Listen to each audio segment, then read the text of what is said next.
విజయనగరం జిల్లా బొబ్బిలి వైసీపీ కార్యాలయంలో కూటమి ప్రభుత్వంపై మాజీ ఎమ్మెల్యే వెంకటచిన అప్పలనాయుడు మండిపడ్డారు. రాష్ట్రంలో వైసీపీకి పెరుగుతున్న ప్రజాదరణ చూసి కూటమి నేతలు వారవలేకపోతున్నారని విమర్శించారు. జగన్ నెల్లూరు పర్యటనకు జనం వెళ్లకుండా రోడ్డు కట్ చేయడం అన్యాయమన్నారు. రాష్ట్రంలో పోలీసు అధికారులు రాజకీయ నాయకులకు కొమ్ము కాస్తున్నారని ఆగ్రహం వ్యక్తం చేశారు.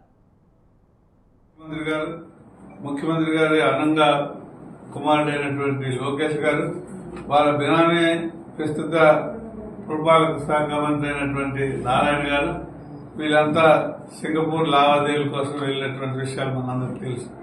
గతంలో వీళ్ళకి అధికారంలో ఉన్నప్పుడు సింగపూర్లో అనేకమైనటువంటి పెట్టుబడులు పెట్టారు, హోటళ్లు కట్టారు. అక్కడ ఉన్నటువంటి ప్రభుత్వాలతోనే లావాదేవీలు నడిపించారు. ఫ్లెక్సీలు మనకు చూపించారు. సింగపూర్ ఫ్లెక్సీలన్నీ కూడా ఏపీలో అమరావతిలో ఆ విధంగా చేస్తామని.